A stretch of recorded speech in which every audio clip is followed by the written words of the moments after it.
High, তোমরা কেমন আছো? কালকে ছিল বিপত্তারিণী পুজো, তাই আমি আর মা চলে গেছিলাম মন্দিরে। তো এখানে যে জবা ফুলের প্যাকেটটা দেখছো, এটা কিন্তু একটা মালা, যেটা আমাদের গাছের ফুল দিয়ে তৈরি করা হয়েছে।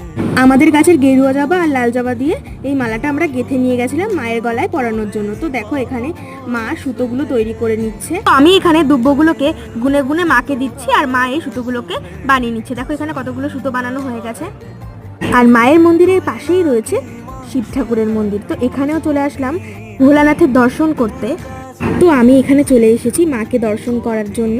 মাকে দর্শন করা হয়ে গেছে, আবারও আমরা চলে গেলাম শিব ঠাকুরের মন্দিরে। তো মা এখানে ঠাকুরকে একটু পুজো দিয়ে নিচ্ছে ফুল দিয়ে, আমিও একটু ফুল দিয়ে নিলাম। এবারে মা একটু আরতি করে নিল। বাড়িতে এসে বোনের হাতে সুতোটা পরিয়ে দিলাম।